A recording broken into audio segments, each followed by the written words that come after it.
दूसरों को निश्चिंत नींद देने का भी तुम्हारा कर्तव्य बनता है। यदि किसी को निद्रा नहीं आती है तो उसमें परिवार के बहुत से सदस्यों का हाथ रहता है। परिवार के सदस्यों की मनमानी और गलतियां, लापरवाही भी घर के बहुत से लोगों की नींद को उड़ा देते हैं। बेटे की गलती पिता को चिंता में झोंक देती है। बहू की गलतियां सासू को टेंशन में ढकेल देती है। लेकिन सासू सोचती थी बहू आएगी तो आराम मिलेगी। पिता भी सोचता था बेटे बड़े हो जाएंगे तो बड़ी आराम मिलेगी। हर व्यक्ति दुनिया में उनसे ही प्रेम करता है जिनसे आराम मिलने की भविष्य में आशा है, परंतु धोखा हो जाता है। विचारक कहते हैं आराम चाहते हो तो लो राम की शरण। शरीर को आराम बेड पर लिटाकर, रजाई बढ़ाकर, मच्छरदानी लगाकर, एसी चलाकर मिल जाती है, लेकिन मन को आराम नहीं मिलती। और मन की आराम ही असली आराम है। और मन की आराम राम के साथ में मिलती है। राम बिना आराम नहीं। इसलिए रहो सम्हारे राम विचारे, कहता हूं जे पुकारे हो। राम के जीवन पर विचार करो। राम की रहनी, राम की गहनी, राम का चरित्र, राम का इतिहास, उसका अवलोकन कीजिए, उस पर विचार करिए, दृष्टि डालिए कि राम कैसे थे, किन किन परिस्थितियों में राम ने कैसे कैसे अपने रास्ते को प्रशस्त किया है। हर क्षण परिस्थितियां बदलती है। तुमने जो सोचा था जब वहां पहुंचते हो परिस्थिति चेंज मिलती है। मनचाही होती नहीं है, अनचाही ही होती रहती है। जो तुम नहीं चाहते हो वो होता रहता है, और जो तुम चाहते हो चाहते हुए भी नहीं होता है। जब मनुष्य की चाहना असफल होती है तो मानव मन घायल हो जाता है, मनुष्य का दिल दलदल बन जाता है। जीवन बड़ा विचित्र है, संघर्ष कदम कदम पर है। समस्याएं श्रृंगार बन करके तुमको आच्छादित कर चुकी है। तुमने सोचा था बुढ़ापे में रिटायर हो जाऊंगा, बड़ी आराम से रहूंगा। रिटायर होने के बाद पोता पोती की समस्याएं घेर चुकी है। तुम अपनी चिंता में कम जलते हो, तुम अपने परिवार के सदस्यों की चिंता में ज्वालामुखी की तरह दहकते रहते हो, जलते रहते हो। और जितना तुम चिंता करते हो परिवार के सदस्यों की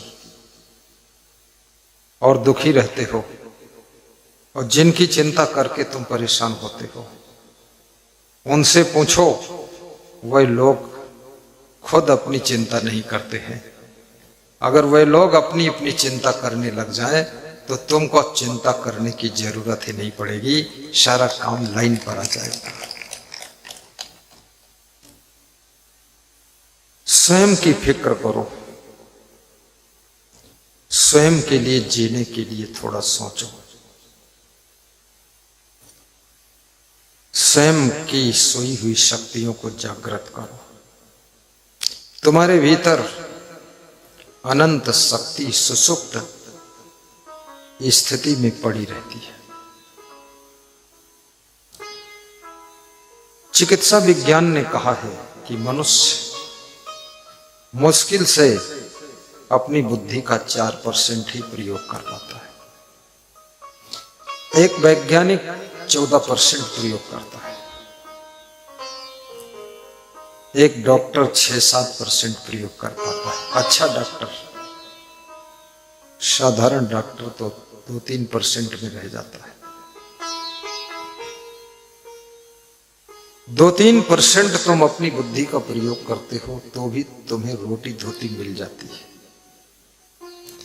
जब तुम अपनी बुद्धि का प्रयोग 10%, 15% तक करते हो तो विश्व के पटल पर तुम्हारी प्रतिभा की किरणें देश विदेश तक पहुंचती है और तुम्हारा यश पूरी वर्ल्ड में छा जाता है।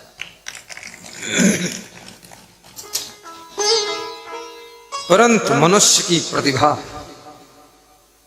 की किरणों को आच्छादित करने के लिए तुमसे बराबर गलतियां होती रहती है। कभी कभी तुम्हारा स्वभाव बिगड़ जाता है, कभी कभी आदतें बिगड़ जाती है, कभी चरित्र, कभी कर्म, कभी अवगुण, कभी बुराइयां तुमको ऐसे आच्छादित कर लेती है जैसे सूरज को बादल ढक लेते हैं। सूरज वही है जब उदित होता है विश्व में प्रकाश फैलाने की सामर्थ्य रखता है, लेकिन जब बादलों से ढक जाता है तो वही सूरज स्वयं भी छिप जाता है।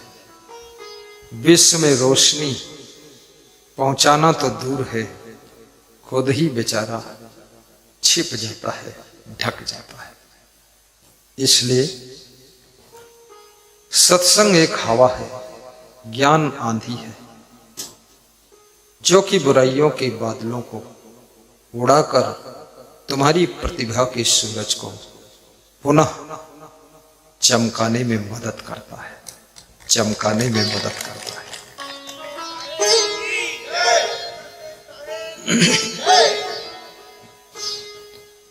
इंटरनल एंड एक्सटर्नल पर्सनालिटी आपके पास में, एक तो बाह्य प्रतिभा होती है, दूसरी आंतरिक प्रतिभा होती है। तुम्हारा शरीर ठीक है, लंबाई ठीक है, स्वस्थ है शरीर, बहुत मोटा भी नहीं है, बहुत पतला भी नहीं।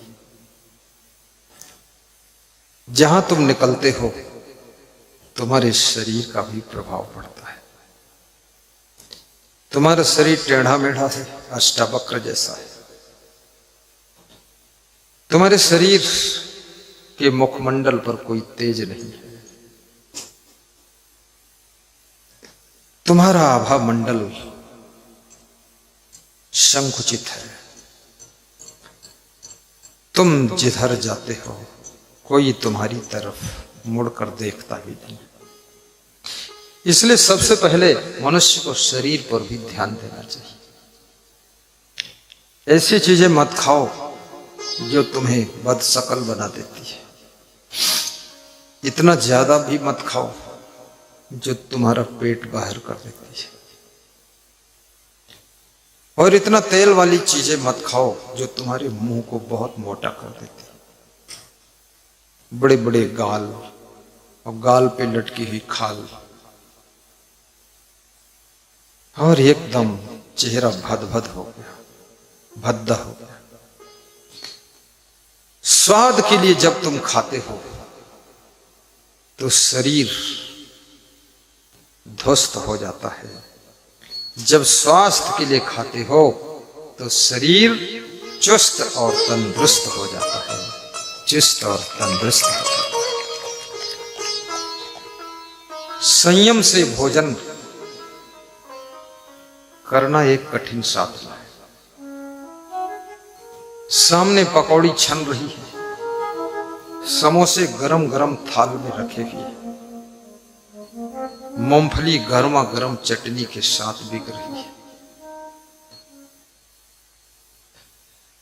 तुम अपने स्वास्थ्य की ऐसी की तैसी कर देते हो और समोसा पर टूट पड़ते हो। और जैसे समोसा फूला हुआ है वो तुमको भी वैसा ही फूला देता है। स्वास्थ्य खराब होता है।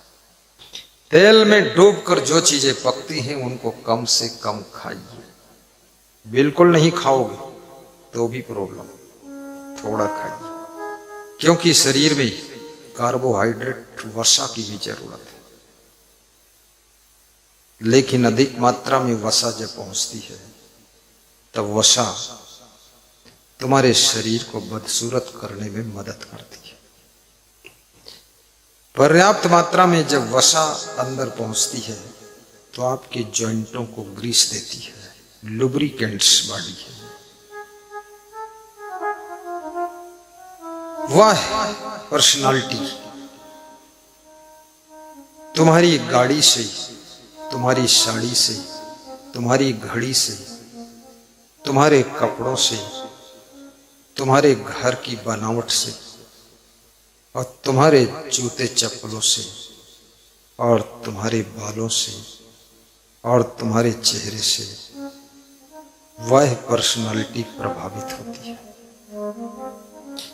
जब तुम कहीं जाते हो लोग ये भी देखते हैं किस गाड़ी से आई है। गाड़ी से उनको संकेत मिलता है किस ग्रेड की व्यक्ति है। इसलिए स्टील का बर्तन कोई डिब्बा में नहीं रखा जाता है, लोहा किसी डिब्बा में नहीं रखा जाता है, लेकिन चांदी का बर्तन प्लास्टिक के डिब्बे में रखा जाता है और सोने का आभूषण चांदी के डिब्बे में रखा जाता है, क्योंकि डिब्बे से पता चलता है इसके भीतर सोना है कि चांदी है कि क्या है। ये वाह पर्सनालिटी को बढ़ाने के लिए तुमको बहुत परिश्रम भी करना पड़ेगा, संयम से भी रहना पड़ेगा। अधिक गलतियां करोगे बहुत नीचे गिर जाओगे। दूसरी है आंतरिक पर्सनालिटी, अंदर की प्रतिभा। ये बहुत टिकाऊ चीज होती है। तुम किस तरह से बोलते हो, बोलने का ढंग क्या है, क्या बोलते हो, ये भीतर से बाहर शब्द निकलते हैं। उन शब्दों से रीडिंग होता है कि तुम कितने गहरे पानी में हो, कितने उथले पानी में हो, और तुम क्या देखते हो, कैसे देखते हो, दृष्टि कैसी है। इससे तुम्हारी आंतरिक प्रतिभा प्रभावित होती है। तुम सोचते क्या हो, तुम्हारा नेचर कैसा है, स्वभाव कैसा है, तुम्हारी रहनी गहनी कैसी है, बैठने उठने का ढंग कैसा है, व्यवहार कैसा है, behaviour, nature and character lecture. ये सब चीजें, तुम्हारा खान पान कैसा है, युक्ताहार विहारस्य युक्त चेष्टस्य कर्मसु, ये चीजें तुम्हारी आंतरिक प्रतिभा को खिलने में मदद करती है। इसलिए बोलने का ढंग भी सीखिए, पुरानी आदतें छोड़िए, स्वभाव को संवारिए। बहू अपने स्वभाव पर ध्यान नहीं देती है, बहू केवल अपने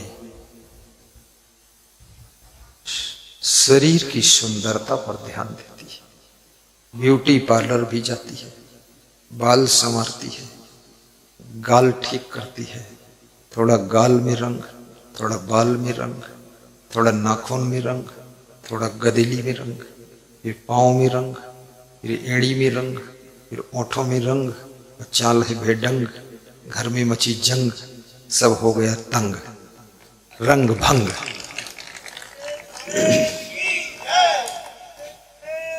जय। तुम किसी सभा में जाकर के जब सो जाते हो तुम्हारी प्रतिभा डाउन होती है। लोग तुमको कई चीजें सोचने लग जाते हैं कि ये आदमी भारी टेंशन में है, रात में सोता नहीं है, जहां बैठता वहीं सो जाता है। इससे तुम्हारी बेइज्जती होती है। और बैठे हुए लोग आपसे प्रभावित नहीं होते, उनके मन में तुम्हारे प्रति गुस्सा भी आती है कि आए क्यों यहां, बेकार आए। और तुम्हारी सुस्ती अड़ोसी पड़ोसी लोगों को भी सुस्ती प्रदान करती है। तुम्हारी मस्ती पड़ोसियों को मस्ती दे देती है।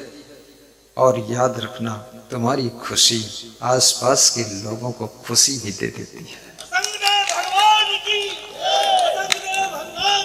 जय हो। इसलिए दुनिया के ऊपर ध्यान बाद को देना, सर्वप्रथम स्वयं पर ध्यान दीजिए। परिवार को संभालने में इतना मत व्यस्त हो जाना कि अपने आप को ध्वस्त कर देना। स्वयं को पहले संभालो, फिर परिवार को संभाल सकोगे, फिर बिजनेस भी संभाल सकोगे, फिर राजनीति भी संभाल सकोगे। जो नेता अपने स्वास्थ्य को संभाल नहीं पाता है, राजनीति भी उसके हाथ से खिसकती नजर आती है। जो लोग अपने शरीर को अपने मन को नहीं संभाल पाते हैं, बिजनेस भी उनके हाथ से खिसकता हुआ नजर आता है, डाउनिंग शुरू होती है। और जो लोग खुद के चरित्र को नहीं संभाल पाते हैं, परिवार भी उनसे संभलता नहीं। इसलिए सबसे पहले स्वयं को संभालो। कबीर साहब यही बात समझा रहे हैं कि रहो संभारे, अपने को संभाले रहो, संभाले रहो, संभाले रहो, परिवार को संभाले रहो, बिजनेस संभाले रहो, राजनीति को भी संभाले रहो, सेवा संभाले रहो, भक्ति भी संभाले रहो। तुम्हारे अंदर संपूर्ण विश्व को संभालने की सामर्थ्य है। लेकिन तुम जब विवेक को खो देते हो, संयम नियम को खो देते हो, तब तुम खुद को भी नहीं संभाल पाते हो और खुद ही धड़ाम से नीचे गिर जाते हो। ताली बजाने के लिए छूट है।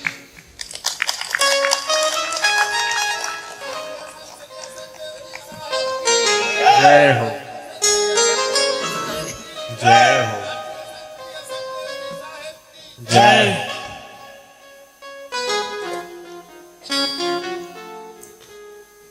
एक व्यक्ति देश का प्रधानमंत्री है, देश को संभालता है। दूसरा व्यक्ति मुख्यमंत्री है, प्रदेश को संभालता है। तीसरा व्यक्ति नगर पालिका अध्यक्ष है, नगर को संभालता है। तुम कुछ भी नहीं हो, तुम केवल अपने घर के अध्यक्ष हो। तुमसे अपना घर भी नहीं संभल रहा है। बड़ी दुख की बात है, क्योंकि तुमसे तुम भी नहीं संभल रहे हो तो तुम्हारा घर कैसे संभलेगा।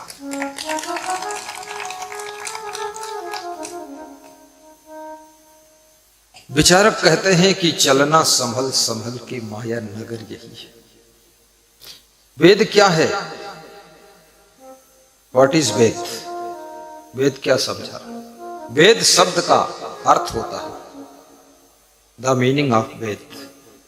क्या अर्थ है? ज्ञान। वेद ज्ञान को कहते हैं। वेद का अर्थ ज्ञान है। और ज्ञान क्या कहता है? संभल कर चलो। रामायण क्या कहती? संभल कर चलो। गीता कहती संभल कर चलो। भागवत कहती संभल कर चलो। भागवत जो सुनाई जाती है उसमें भी जो संभल कर चले हैं उनकी भी कहानी है, और जो संभल कर नहीं चले हैं, फिसल कर गिर पड़े हैं, उनकी भी कहानी है। जो बर्बाद हुए हैं उनकी भी कहानी है, और जो आबाद हुई है उनकी भी कहानी है। भागवत क्या है? ज्यादातर तो कौरव पांडवों की कहानी है, भगवान कृष्ण की कथा है, और वही कथा है जो तुम्हारे जीवन की व्यथा है।